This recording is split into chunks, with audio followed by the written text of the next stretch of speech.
نحمد و نصلی علی رسول الکریم اما بعد فاعوذ باللہ من الشیطان الرجیم بسم اللہ الرحمن الرحیم. تو انشاءاللہ آج کا جو لیسن ہے اس کا تھوڑا سا اس لیسن کے شروع کرنے سے پہلے آپ لوگوں کو تھوڑی ہسٹری بتانی پڑے گی، اس لیے کہ آج کا جو لیسن ہے وہ جنگ احد کے بارے میں ہے. ٹھیک ہے، اس میں جنگ احد کا ذکر ہے،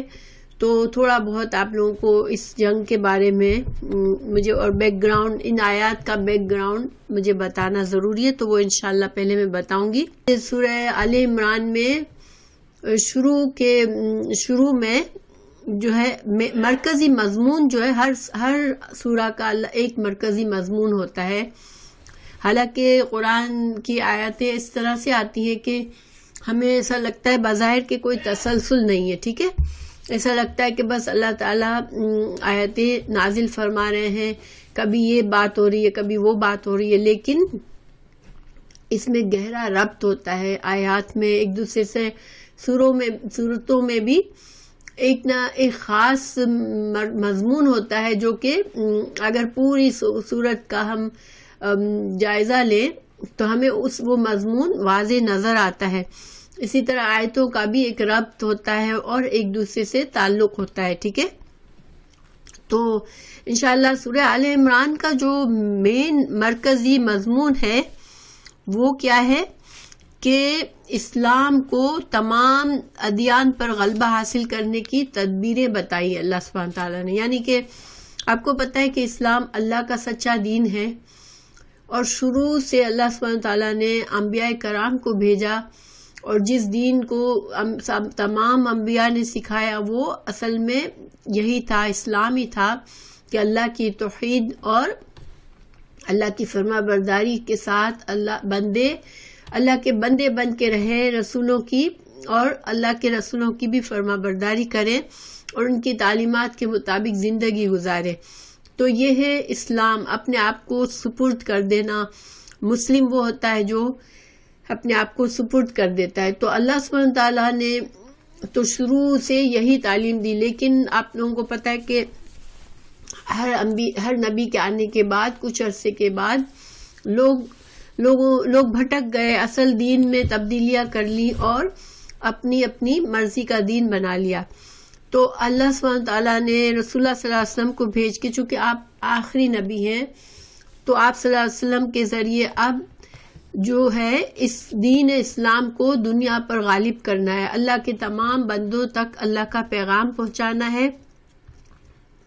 کہ اللہ کی زمین پر اللہ کی عبادت کی جائے اور اللہ کی مرضی کے مطابق رہا جائے. تو یہ اسی وجہ سے آپ جو ہے اس مسلمانوں کو خیر امتن بھی اسی لیے کہا گیا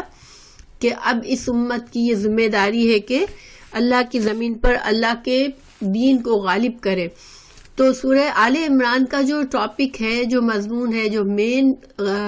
مرکزی مضمون ہے، وہ کیا ہے کہ اللہ تعالیٰ نے مسلمانوں کو وہ تدبیریں بتائی کہ ایز اے امت کس طرح سے وہ کام کریں کہ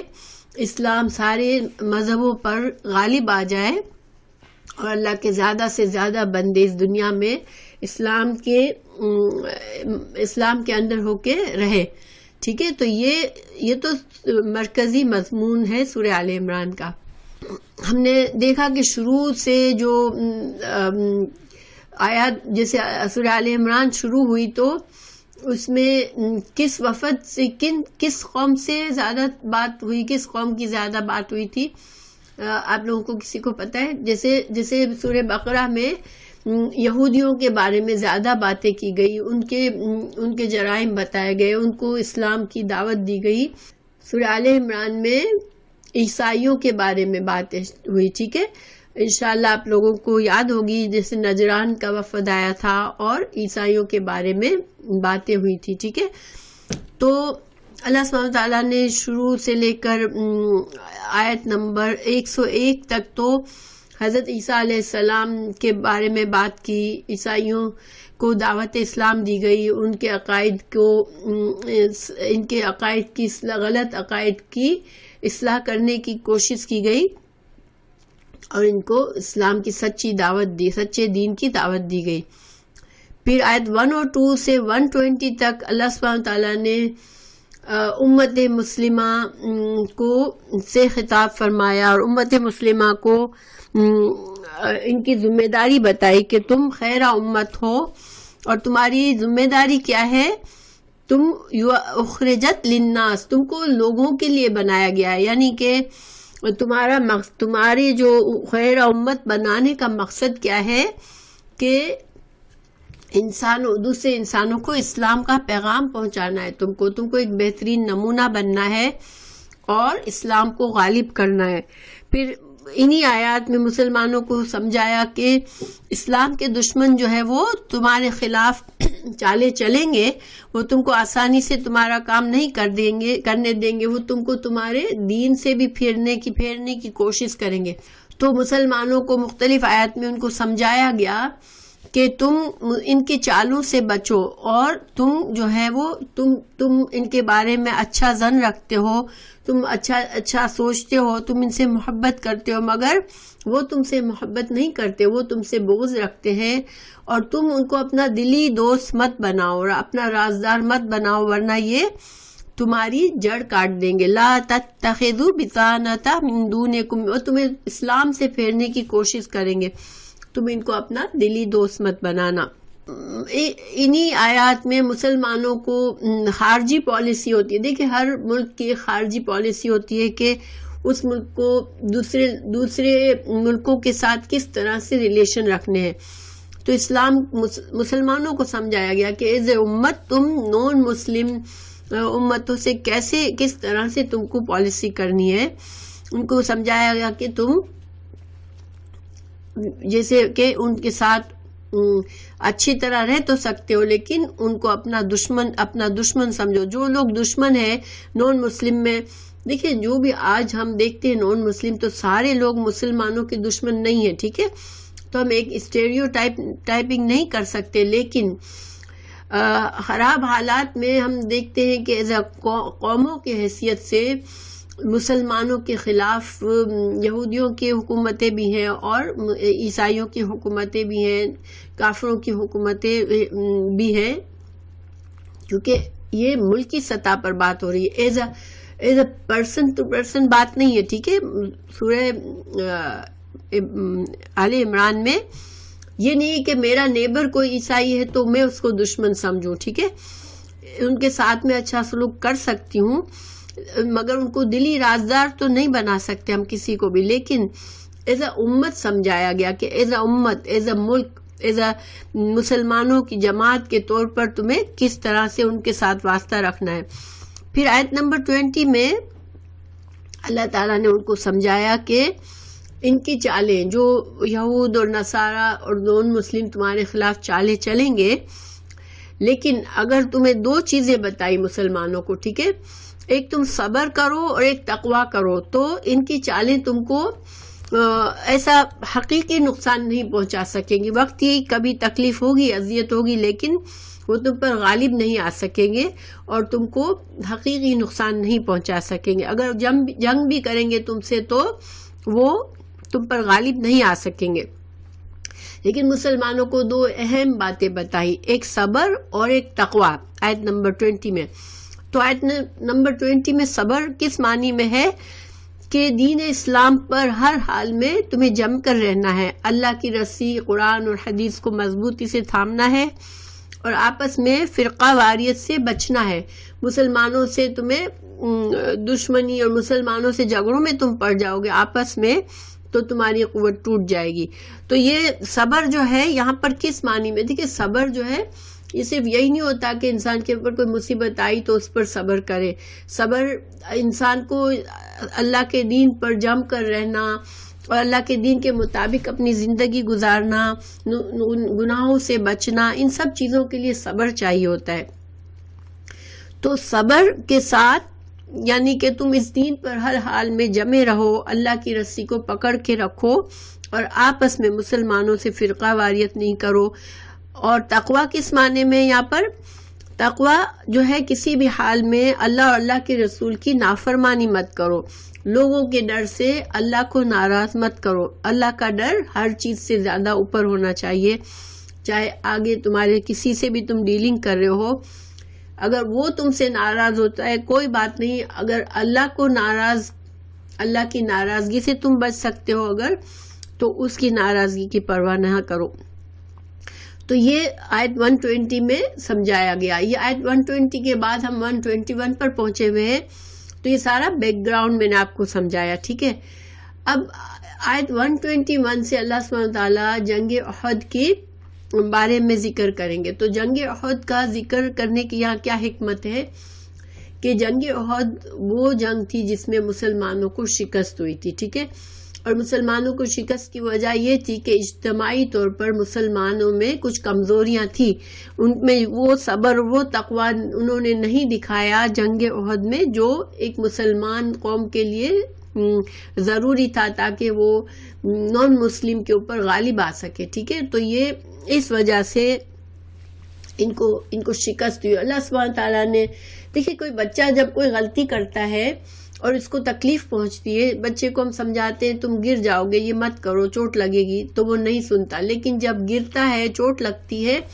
پھر آپ اسے پیار سے سمجھاؤ کہ دیکھو تم کو میں نے منع کیا تھا نا کہ تم اس طرح نہیں کرنا، پھر بھی تم نے کیا تو تمہیں چوٹ لگی، تو اس کو یاد رہے گا آئندہ کہ ہاں مجھے اس طرح چوٹ لگی تھی۔ تو اسی طرح مسلمانوں کو اللہ تعالیٰ نے سمجھایا یہاں پر کہ تم نے جنگ احد کی جو شکست تھی وہ ایک غلطی تھی، تمہاری خامیاں تھی، تو وہ اللہ تعالیٰ نے اب یہاں سے لے کر 121 سے لے کر سورہ کے آخر تک ان باتوں پر اللہ سبحانہ تعالیٰ ایک ایک بات پر ایک ایک نشاندہی فرمائیں گے، اور مسلمانوں کا مقصد کیا ہے کہ مسلمانوں کی اصلاح ہو اس سے۔ وعلیکم السلام ورحمۃ اللہ شمائلہ۔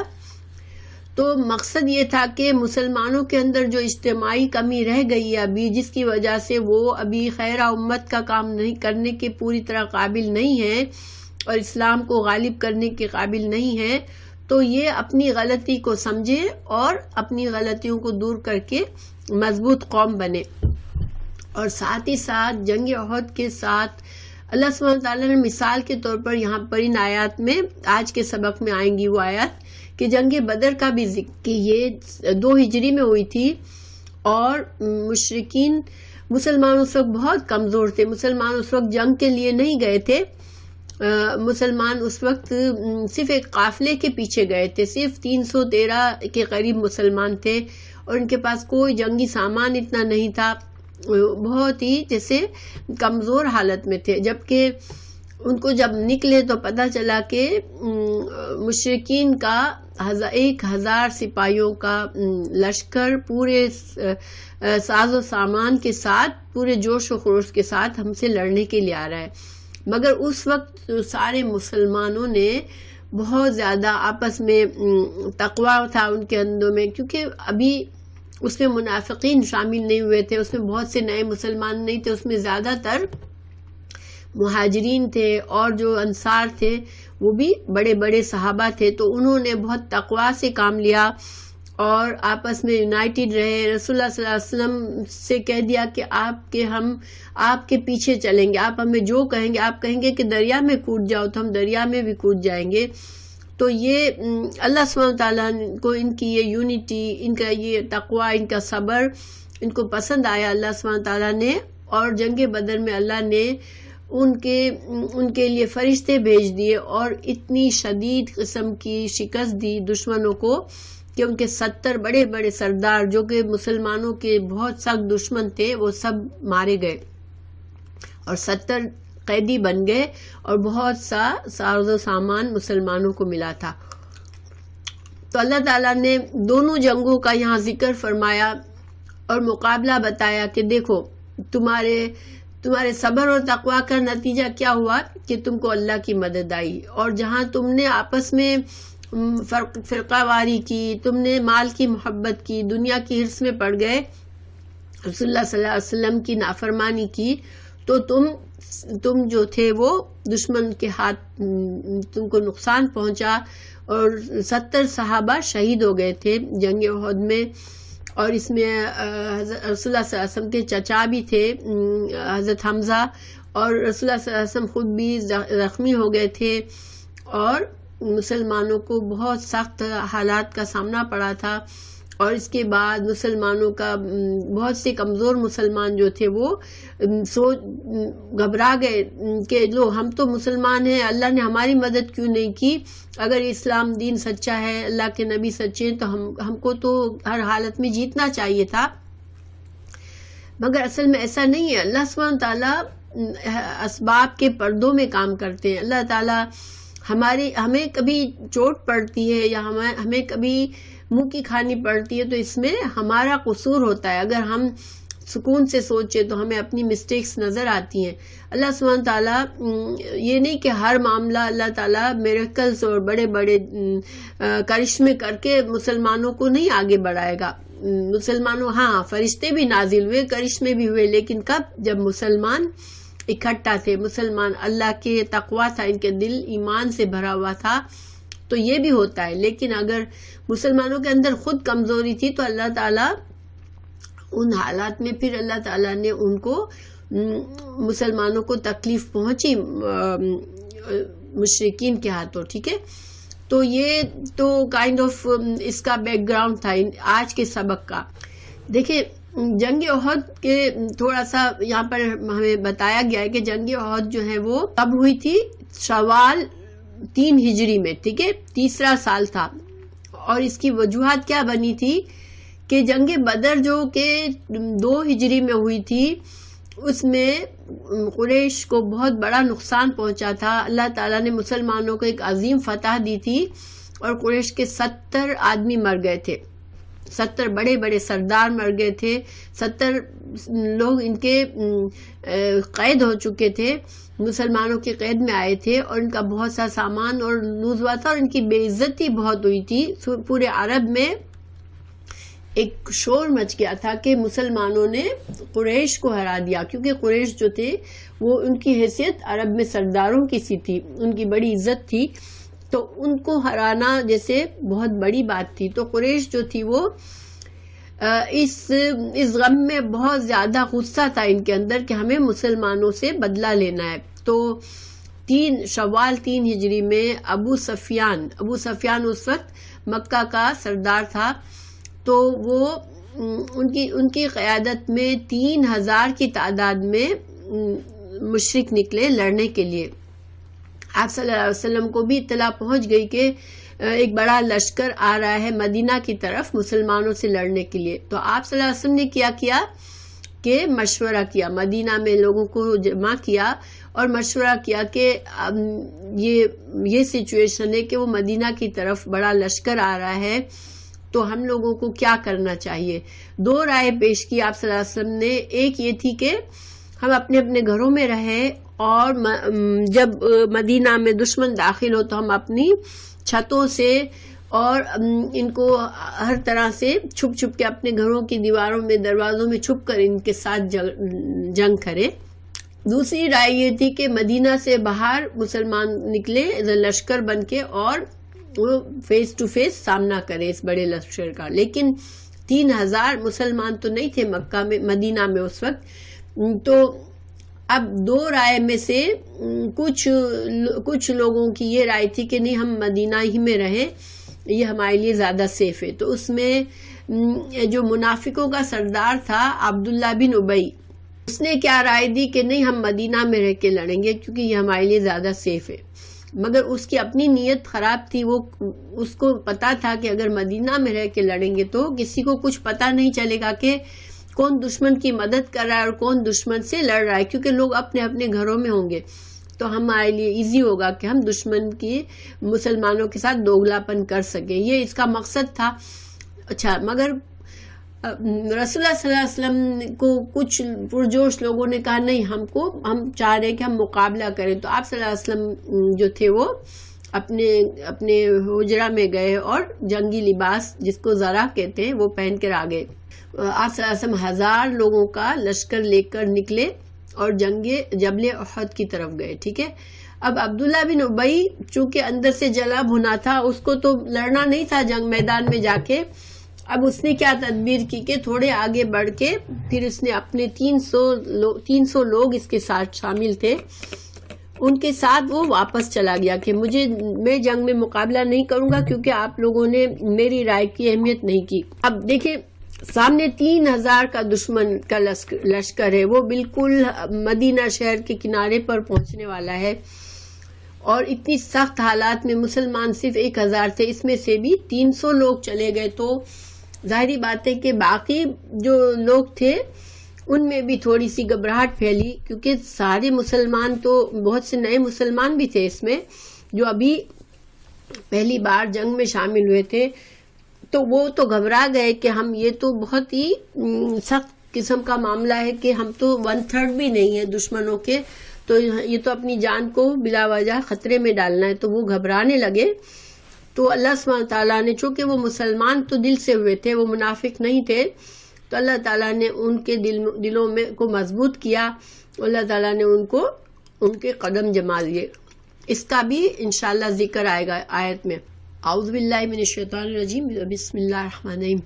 وَإِذْ غَدَوْتَ مِنْ أَهْلِكَ تُبَوِّئُ الْمُؤْمِنِينَ مَقَاعِدَ لِلْقِتَالِ وَاللَّهُ سَمِيعٌ عَلِيمٌ. اور اذ جب غدوتا کا مطلب ہوتا ہے کوئی کام صبح کے وقت کرنا، ٹھیک ہے، لیکن یہاں پر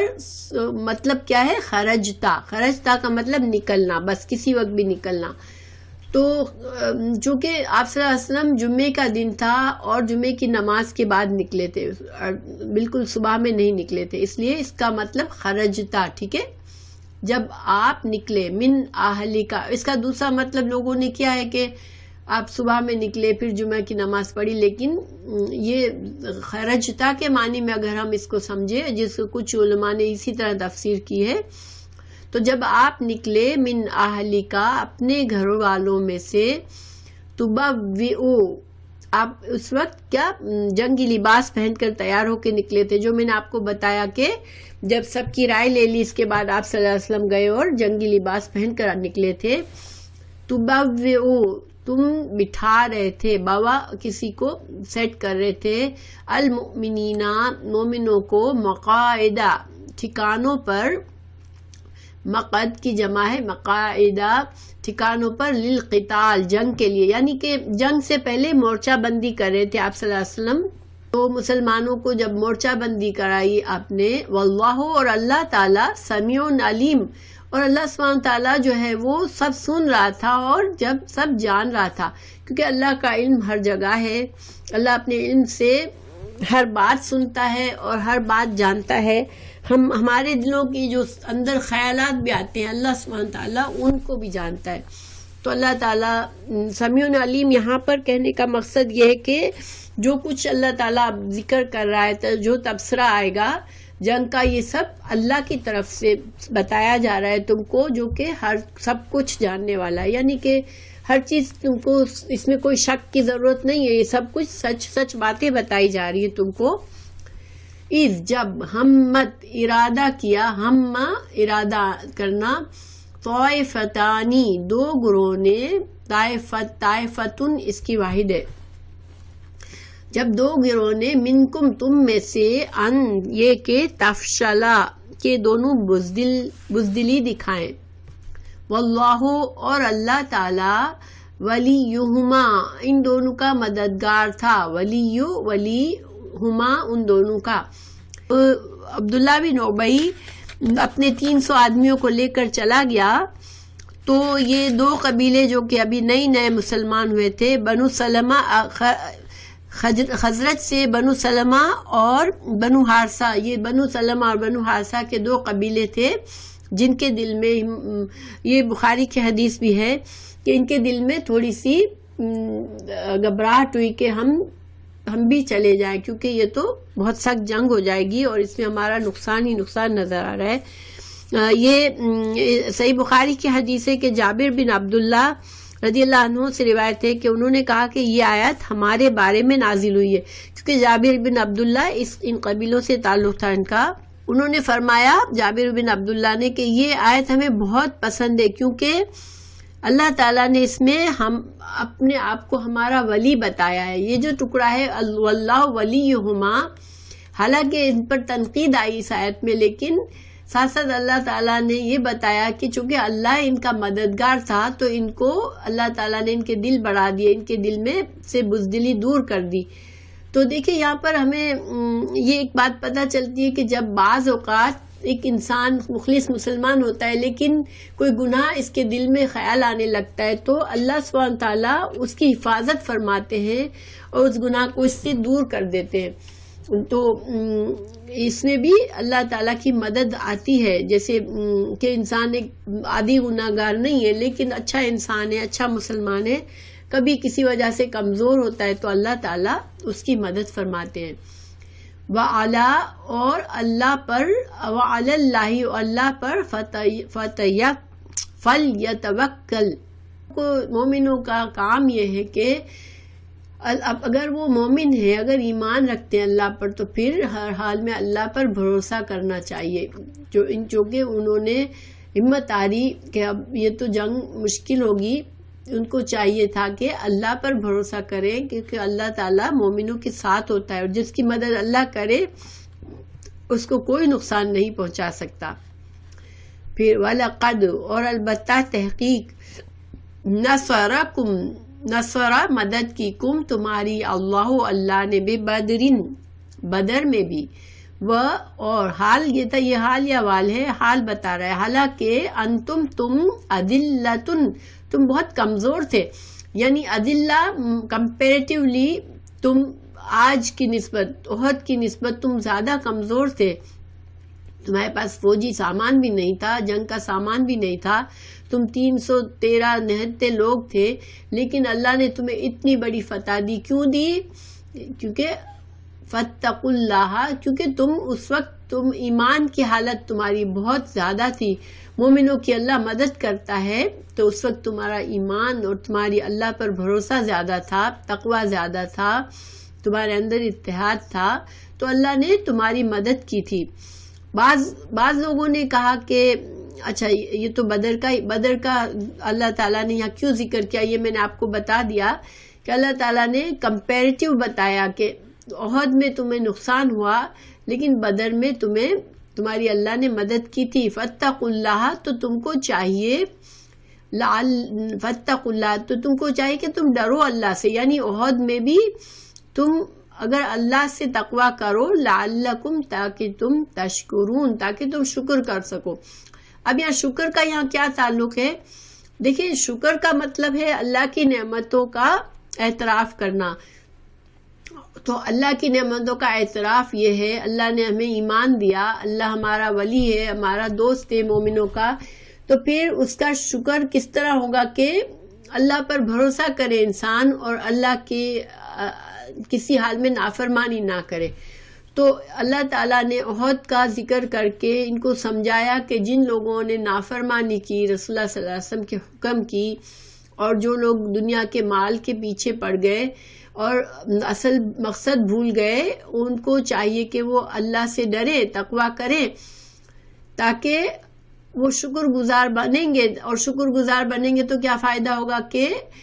شکر گزاری یہی ہے کہ اللہ تعالیٰ کو اپنا ولی سمجھے، اللہ پر بھروسہ کرے اور اللہ کے رسول کی فرما برداری کرے۔ تو اللہ تعالیٰ نے انہیں بدر کا واقعہ بتایا۔ پھر ابھی مزید یہ آیت بھی اسی سے تعلق ہے، اللہ تعالیٰ بتا رہے ہیں کہ اذ جب تقولو، یا رسول اللہ جب آپ کہہ رہے تھے، رسول اللہ صلی اللہ علیہ وسلم سے خطاب ہے کہ جب یا رسول اللہ جب آپ کہہ رہے تھے للمؤمنین مومنوں سے، الن کیا نہیں، یکفیکم کافی ہوگا تم کو، ان یہ کہ یمدکم مدد کرے تمہاری، ربکم تمہارا رب، بثلاثتی 3 آلاف ہزار، 3000 من الملائکتی فرشتوں میں سے، منزلین اتارے ہوئے۔ تو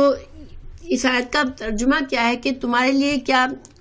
یہ کافی نہیں ہے؟ جب آپ مومنوں کو تسلی دے رہے تھے کہ کیا آسمان سے 3000 فرشتے اتار کر اللہ تعالیٰ تمہاری مدد کرے تو تمہیں یہ کافی نہ ہوگا؟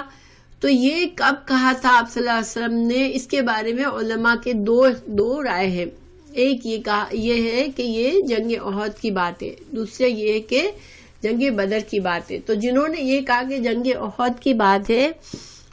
وہ کہتے ہیں کہ جب منافق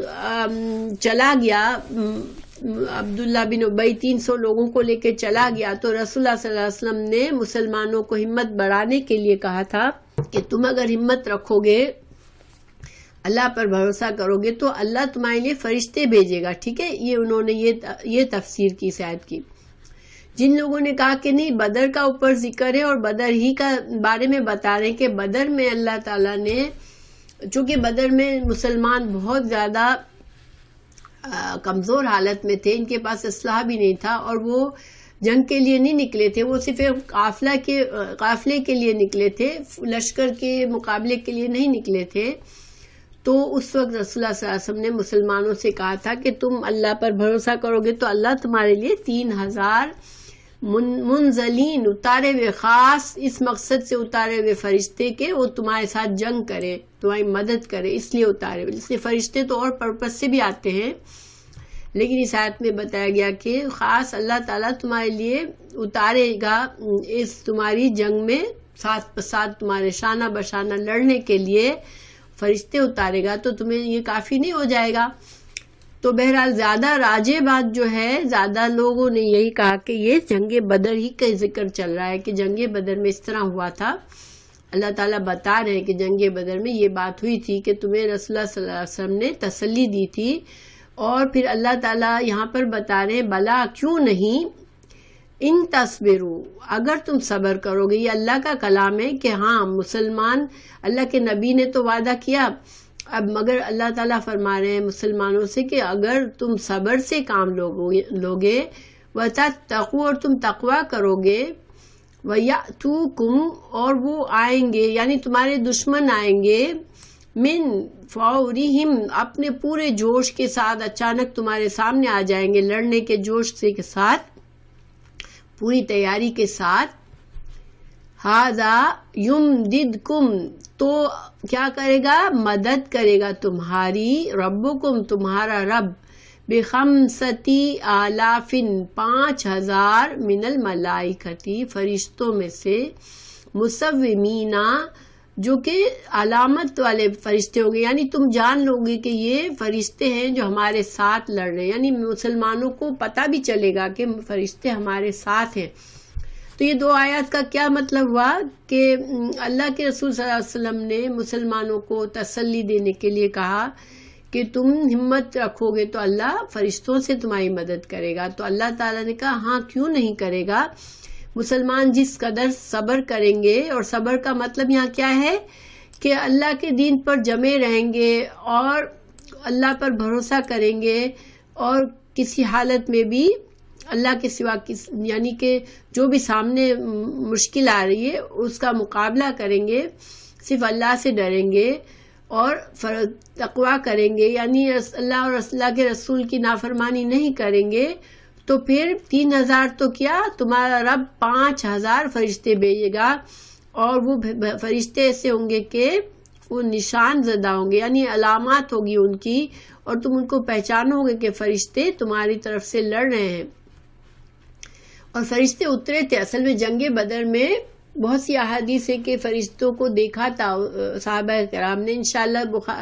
ہم پڑھیں گے آئندہ کسی موقع پر، لیکن وہ احادیث میں آپ لوگوں کو کسی موقع پر سناؤں گی کہ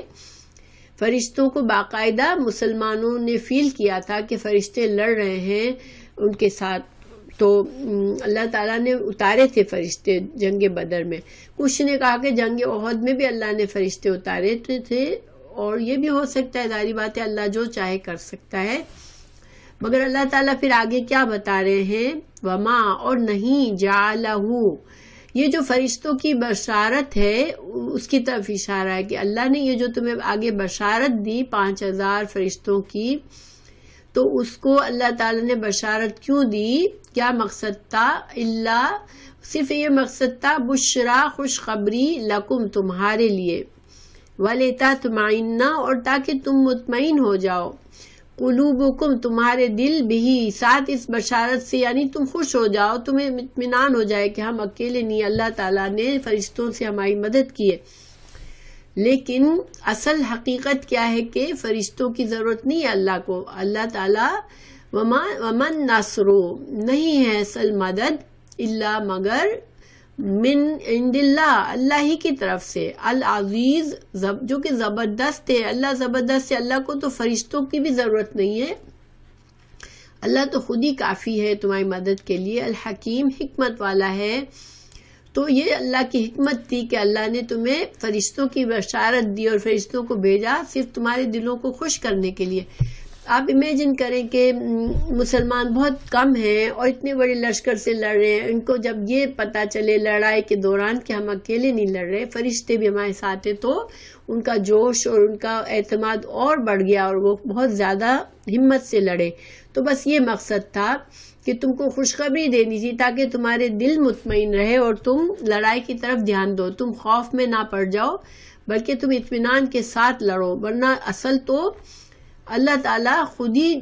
ہر چیز پر قادر ہے، زبردست ہے اللہ، اور اللہ کے کام حکمت سے ہے۔ تو اللہ تعالیٰ جو ہے وہ خود ہی تمہارے دشمنوں کو کافی ہو سکتا ہے۔ اور اللہ کیا چاہتا ہے اگلی آیت میں بتایا جا رہا ہے، لیقطع تاکہ کاٹ دے وہ طرفاً ایک گروہ، من الذین لوگوں میں سے، کفروا جنہوں نے کفر کیا، او یکبتہم یا رسوا اور ذلیل کر دے ان کو، کبتا رسوا کرنا ذلیل کرنا ان کو، فینقلبوا تو وہ لوٹ جائیں، خائبین ناکام ہو کر، کیونکہ اللہ تعالیٰ تو چاہتا ہے کہ دشمن کی جڑ کاٹ دے اللہ، اور اللہ تعالیٰ چاہتا ہے کہ دشمن کو ذلیل و خوار کرے، مگر یہ اللہ کی حکمت ہے۔ یہاں پر حکیم کا جو لفظ آیا ہے، اللہ حکمت سے کام کرتا ہے، اسباب کے پردوں میں کرتا ہے۔ تو اللہ تعالیٰ نے تمہارے مومنوں کے ہاتھوں سے ان کو ذلیل کیا، مومنوں کے ہاتھوں سے ان کو رسوا کیا اور ان کو شکست دی، مومنوں کو لڑنا پڑا۔ یہ نہیں تھا کہ اللہ تعالیٰ بس آسمان سے معجزے کے طور پر تمام دشمن کے لشکر کو زمین پر گرا دے، کیونکہ اللہ تو وہ بھی کر سکتا ہے، لیکن یہاں پر مسلمانوں کا بھی تو امتحان ہے نا کہ تم کیا کرتے ہو اللہ کی راہ میں، تم کتنی ہمت کرتے ہو، کتنی قربانی کرتے ہو۔ اس لیے اللہ تعالیٰ نے تمہارے ذریعے، ورنہ اللہ چاہتا ہے کہ ان کو ذلیل و رسوا کرے جو دشمن ہے اسلام کے، اور اللہ نے کیا جنگ بدر میں، کیونکہ تم نے تقویٰ کیا تھا، تم نے اللہ پر بھروسہ کیا تھا، اور تم نے اپنے ایمان تمہارا مضبوط تھا، تم اپنے پورے ہمت سے لڑے تھے اللہ پر توکل کر کے۔ تو یہ جو ہے اب یہاں تک ایک ٹاپک جیسے مکمل ہوا کہ اللہ تعالیٰ نے مسلمانوں کو سمجھایا دونوں جنگوں کا ریفرنس دے کر کہ ایک جنگ میں تم کیوں ہارے، ایک جنگ میں تم کیوں جیتے، اور کس طرح سے اللہ نے تمہاری مدد کی، اور اس میں تمہارے پاس کس چیز کی کمی تھی جس میں تمہاری شکست ہوئی۔ اس میں دو چیزوں کی کمی تھی۔ کس چیز کی؟ دو ورڈ بار بار آ رہے ہیں، ایک صبر اور ایک تقویٰ۔ اور صبر اور تقویٰ کا میں نے ڈیفینیشن آپ کو بتا دی تھی کہ یہاں پر صبر اور تقویٰ کس معنی میں ہے، ٹھیک ہے، کہ اللہ کی رسی کو مضبوطی سے تھامنا، اللہ پر توکل کرنا، صرف اللہ کا اور اللہ کے رسول کی فرما برداری کرنا، اور اللہ سے ہی ڈرنا صرف۔ اگر ان دو چیزوں کی کمی تھی تو تم کو نقصان ہوا، یہ دو چیزیں تھی تمہارے پاس تو تم کو اللہ نے فرشتوں کے ذریعے بھی تمہاری مدد کی اور تم کو عزت اور فتح نصیب کی۔ اب یہ بات ٹاپک ختم ہوا۔ اب آگے یہ اس اگلی آیت کا تعلق کس چیز سے؟ دیکھیے جب رسول اللہ صلی اللہ علیہ وسلم، اب اس کے بارے میں یہ کیوں نازل ہوئی اگلی آیت، اس کے بارے میں تین چار احادیث ہیں۔ ایک حدیث ہے امام بخاری کی، کیونکہ شان نزول اس کو کہتے ہیں کہ حدیث کن حالات میں، قرآن کی آیت کن حالات میں نازل ہوئی تھی۔ تو ایک حدیث ہے امام بخاری کی کہ ابو ہریرہ رضی اللہ عنہ نے فرمایا کہ نبی کریم صلی اللہ علیہ وسلم جو تھے وہ فجر کی نماز کے بعد کچھ اسلام کے دشمنوں کے لیے پر لعنت کرتے تھے، ان کے لیے بد دعا کرتے تھے، کچھ ایسے حالات ہوئے تھے تو اللہ تعالیٰ نے آپ صلی اللہ علیہ وسلم کو ایسا کرنے سے منع فرمایا کہ آپ ان کے لیے لعنت نہ کریں، ان پر اللہ تعالیٰ ہی جسے چاہتا ہے ہدایت دیتا ہے، ٹھیک ہے۔ اور دوسری ہے حدیث، یہ بھی امام بخاری کی ہے کہ حضرت عمر رضی اللہ عنہ نے فرمایا کہ فجر کی بعد حارث بن ہشام، سہیل بن عمر اور صفوان بن امیہ کے بارے میں آپ صلی اللہ علیہ وسلم نے لعنت بھیجی تھی، تو اللہ تعالیٰ نے آپ کو منع فرمایا، کیونکہ اللہ تعالیٰ نے ان لوگوں کو توبہ کی توفیق دے دی اور وہ لوگوں نے توبہ کر لی، تو اللہ تعالیٰ نہیں چاہ رہے تھے کہ اللہ کا ارادہ تھا کہ ان لوگوں کو اللہ ہدایت دے گا، اس لیے اللہ کے رسول کو اللہ سبحانہ وتعالیٰ نے منع فرمایا کہ آپ جو تھے آپ ان پر لعنت نہ دیں، کیونکہ پھر اللہ رسول کی دعا قبول ہو جاتی ہے، اور وہ لوگ جن کے نصیب میں تھا ہدایت پانا تو ان کو وہ ہدایت سے محروم رہ جاتے، اس لیے اللہ تعالیٰ نے منع فرمایا۔ اور یہاں پر جنگ احد سے اس کا کیا تعلق ہے؟ حضرت انس بن مالک کی روایت ہے کہ جنگ احد میں جب آپ صلی اللہ علیہ وسلم کے زخمی ہو گئے، آپ کا دندان مبارک شہید ہوا، تو آپ بہت ہی دکھی ہوئے اور آپ کو فکر ہوئی کہ جو لوگ میرے ساتھ ایسا کر رہے ہیں اب ان کو اللہ ہدایت کیسے دے گا کہ وہ اپنے نبی کو بھی زخمی کر دیا انہوں نے۔ تو یہ بات جب آپ صلی اللہ علیہ وسلم نے کہی تو اللہ تعالیٰ نے فرمایا کہ آپ جو ہیں وہ یہ نہ سوچے کہ اللہ ان کو ہدایت نہیں دے گا۔ تو یہ بیک گراؤنڈ ہے اس آیت کا۔ اب میں آیت پڑھتی ہوں۔ لیسا نہیں ہے، لکا آپ کے لیے، من اللہ کے اس معاملے میں، اللہ کے فیصلے میں، شیئن کوئی چیز، او یا یتوب علیہم توبہ کر اللہ معاف کر دے ان کو، اللہ مہربان ہو جائے ان پر، او یا یعذبہم یا ان کو اللہ عذاب دے، فإنہم تو بے شک وہ ظالمون ظالم ہے۔ یعنی اللہ تعالیٰ فرمائے رہے ہیں یہاں پر، میں اگلی آیت بھی پڑھ لیتی ہوں پھر دونوں کا ساتھ کرتی ہوں ترجمہ۔ وَلِلَّهِ اور اللہ کے لیے، ما فی السماوات جو کچھ آسمانوں میں، ما فی الارض اور زمین میں ہے، یغفر وہ بخش دیتا ہے، لمن یشاء جس کو وہ چاہتا ہے، ویعذب وہ عذاب دیتا ہے، من یشاء جس کو وہ چاہتا ہے، واللہ اور اللہ تعالیٰ غفور ہے، بخشنے والا ہے، الرحیم رحیم ہے، مہربان ہے۔ تو جیسا کہ میں نے بتایا کہ ان آیات کا بارے میں 3 واقعات بتائے گئے کہ آپ صلی اللہ علیہ وسلم نے کسی مشرک یا اسلام کے دشمن سے بہت حد تک دکھی ہوئے، اور آپ صلی اللہ علیہ وسلم کے دل میں آیا کہ اللہ اب ان کو ہدایت نہیں دے گا، مگر چونکہ اللہ تعالیٰ نے ان کو ہدایت دینی تھی تو اللہ تعالیٰ نے اپنے رسول صلی اللہ علیہ وسلم کو منع فرما دیا کہ آپ اس طرح نہ سوچیں کہ ان کو ہدایت نہیں ملے گی، ٹھیک ہے۔ تو پھر اللہ تعالیٰ ہی ہے، پھر اللہ نے واضح کر دیا کہ اصل ہدایت جو ہے اللہ ہی کے ہاتھ میں ہے، اللہ ہی کا ہے جو کچھ آسمان اور زمین میں ہے، یعنی اللہ کا ہی قانون چلتا ہے دنیا میں۔ چاہے اللہ کے نبی اللہ کو بہت پیارے تھے، مگر ہدایت دینا لوگوں کو، اور ہدایت کس کو اللہ معاف کرے گا، کس کو اللہ بخش دے گا، کس کو عذاب دے گا، یہ اللہ نے فیصلہ اپنے ہاتھ میں رکھا ہے۔ حالانکہ اللہ کے نبی صلی اللہ علیہ وسلم کو آخرت میں شفاعت کا بھی موقع دیا ہے، لیکن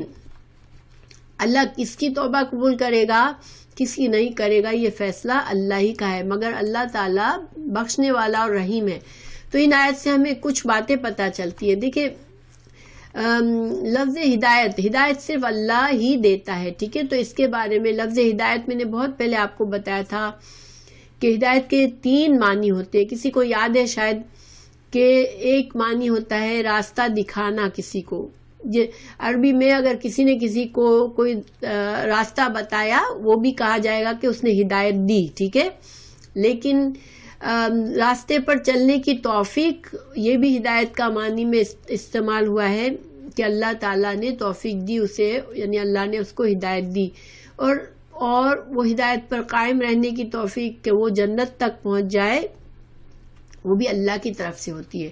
تو گویا صرف جو رسول اللہ صلی اللہ علیہ وسلم اللہ کے پیارے نبی ہیں، اللہ تعالیٰ نے آپ پر سے بہت محبت کی، لیکن آپ صلی اللہ علیہ وسلم کی کچھ ذمہ داری کیا تھی؟ کہ لوگوں کو ہدایت کا پیغام دینا. ٹھیک ہے, ہدایت کا ہاں ماشاء اللہ, ہدایت جو ہے, ہدایت کو سمجھانا, راستہ بتانا, یہ کام اللہ کے نبی کا تھا, جو کہ اللہ کے نبی نے کیا. لیکن اللہ نے ہدایت کے جو دوسرے دو معنی ہیں وہ صرف اللہ ہی ان پر قادر ہے کہ کسی کو توفیق دینا, کسی کو اس پر جمع دینا کہ وہ اس کا خاتمہ بالخیر ہو, زندگی ایمان کے ساتھ ہدایت کے ساتھ گزارے اور پھر وہ جنت میں. تو یہاں پر ہمیں یہ لوگوں کا عقیدہ بھی, یہاں پر عقیدے کی بھی اصلاح ہوئی ہے کہ اللہ کے نبی کا بہت بڑا مقام ہے, مگر آپ مختار کل نہیں تھے. ٹھیک ہے, اللہ ہی مختار کل ہے, اللہ ہی کا ہر چیز پر قدرت رکھنے والا صرف اللہ ہے. اللہ اپنے انبیاء کو جس حد تک چاہتا ہے علم دیتا ہے, جس حد تک چاہتا ہے معجزات دیتا ہے, مگر مختار کل اللہ ہی ہے. اگر کوئی یہ کہہ دے کہ آپ صلی اللہ علیہ وسلم کسی کو بخشوا سکتے ہیں, اگر اللہ نہیں چاہتا تو یہ نہیں ہوتا. اللہ کے اذن کے بغیر کسی کی بخشش نہیں ہے, اللہ کے اذن کے بغیر کوئی جنت میں نہیں جائے گا. تو اللہ نے دیکھیں, یہ جو جنگ احد میں اتنے بڑے بڑے دشمن تھے, خالد بن ولید, ابو سفیان, ہند جس نے حضرت حمزہ کا کلیجہ کاٹا تھا, ان کی لاش کا مسئلہ کیا تھا, اور حبشی جس نے حضرت حمزہ کو چھپ کر مار دیا تھا, یہ سارے لوگوں کے نصیب میں ایمان تھا, اللہ نے ان سب کو ہدایت دی, وہ مسلمان ہو گئے. ٹھیک ہے, اور حبشی جو تھے وہ شہید کی موت مرے تھے بعد میں, حالانکہ وہ جو تھے انہوں نے اللہ کے پیارے نبی صلی اللہ علیہ وسلم کے بہت ہی زیادہ جو پیارے چچا تھے ان کو مارا تھا, اور حضرت رسول اللہ صلی اللہ علیہ وسلم کو بہت دکھ تھا اس کا, مگر اللہ نے ان کو ہدایت دینی تھی تو اللہ نے ہدایت دی ان کو. اور ابو سفیان جو تھے وہ بھی مسلمان ہو گئے فتح مکہ کے وقت, ان کی بیوی ہند بھی مسلمان ہو گئی, خالد بن ولید مسلمان ہوئے, اور مسلمانوں کے بہت بڑے سپہ سالار ہوئے, اور کئی جنگوں میں شریک ہوئے, اور مسلمانوں کی بہت سی فتوحات میں ان کا نام ہے. تو الحمدللہ یہ اللہ کے کام ہے, اللہ جسے چاہے اسے بخش دے, جسے چاہے اسے عذاب دے.